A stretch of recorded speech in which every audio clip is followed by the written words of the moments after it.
Assalamualaikum warahmatullahi wabarakatuh.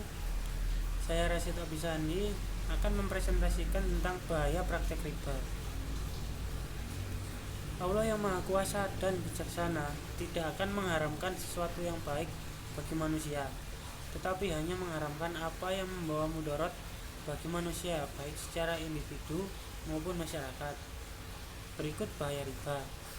Yang pertama, riba merupakan jalan usaha yang tidak sehat karena keuntungan yang diperoleh pemilik modal bukan merupakan hasil pekerjaan atau jerih payahnya. Yang kedua, riba dapat menyebabkan krisis akhlak dan rohani. Yang ketiga, riba bisa menyebabkan manusia malas bekerja, hanya hidup dari mengambil harta manusia dengan jalan batil, tidak mengajukan kebaikan dan keburukan. Yang keempat, riba dapat menyebabkan kehancuran dan kepapaan. Banyak orang yang kehilangan harta benda dan akhirnya menjadi fakir miskin. 5. Banyak pakar ekonomi yang berkeyakinan bahwa krisis ekonomi dewasa ini disebabkan oleh sistem riba. Keenam, masyarakat lapisan bawah lebih mudah menabung daripada meminjam. Hal ini disebabkan karena jika menabung, batasan jumlah yang bisa ditabung tidak terlalu besar dan bisa dilakukan. Dan yang meminjam adalah mereka yang memiliki usaha besar karena bank membatasi minimum yang jumlahnya cukup besar. Secara teori perbankan, biaya operasional dibebankan kepada penyalur dana, yang artinya biaya operasional bank, gaji pegawai, sewa gedung, listrik, telepon, promosi, dan lain-lain ini dibebankan kepada peminjam dana. Selain itu juga ada bunga, yakni konsep biaya, maka yang beban bunga pinjamannya sudah tinggi itu oleh peminjam dana dan akan digeserkan kepada si penanggung.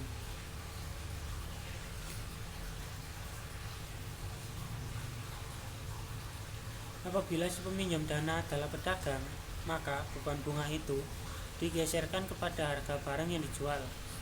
Namun apabila peminjam dana itu adalah seorang produsen, maka beban harga digeser pada harga barang atau jasa yang diproduksi. Khusus mengenai tabungan di bank oleh rakyat kecil, bukan tanpa sadar membantu permasalahan bagi pengusaha besar yang kadang-kadang bermasalah.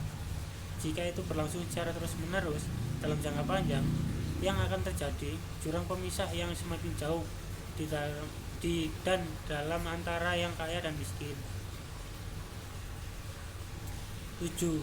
Riba juga dapat menimbulkan kejahatan-kejahatan moral dan spiritual yang diantaranya egois, bakil, berwawasan dan berhati batu, sikap yang tidak mengenal belas kasih dan mendorong sikap tamak dan menebarkan sikap cemburu.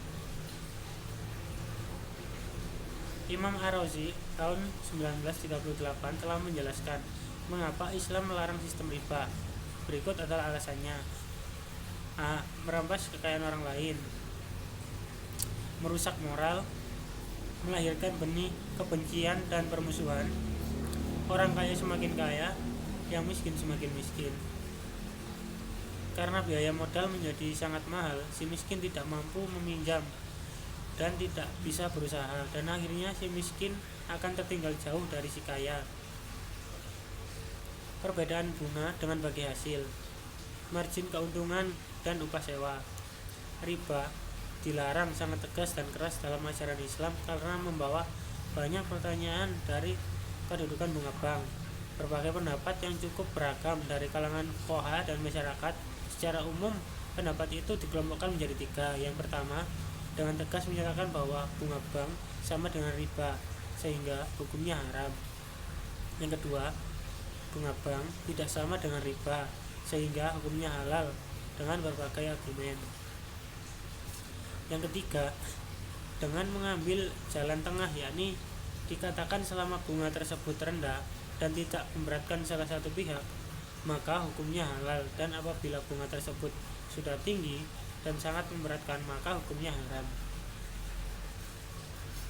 Akibat yang ditimbulkan oleh sistem bunga saat ini tidak terlalu jauh berbeda dengan akibat yang timbul dari sistem riba pada zaman dulu. Contohnya, adalah eksploitasi negara-negara sedang berkembang oleh negara-negara maju melalui pinjaman modal dengan menggunakan sistem bunga. Seperti yang telah dibahas, riba artinya ziyadah atau kelebihan, penambahan atau surplus dari segi ekonomi atau surplus pendapatan yang diterima pemberi peminjam dan dari peminjam dari jumlah pinjaman pokok sebagai imbalan karena menangguhkan atau berpisahnya modal selama periode tertentu. Imam Ar-Razi memberikan argumen dan pengertian tentang unsur riba, yaitu yang pertama diambil dari pokok, yang kedua berhubungan dengan waktu, yang ketiga melanggar unsur kepastian, dan keempat perbuatan zalim. Razi berpendapat jika setiap transaksi mengandung salah satu unsur di atas, maka transaksi itu dapat dikelompokkan dalam transaksi riba. Sedangkan bunga dalam istilah lain disebut dengan rate atau interest.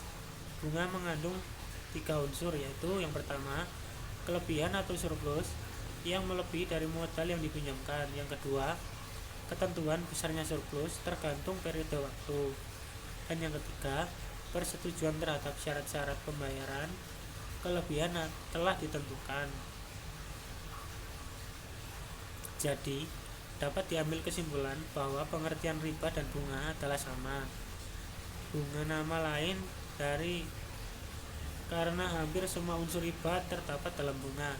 Intisari mengenai penjelasan tersebut yaitu suatu kelebihan di atas modal pinjaman baik dalam bentuk tunai, emas atau perak maupun bahan pangan atau penggunaan barang lainnya dengan mengabaikan kondisi perekonomian adalah riba.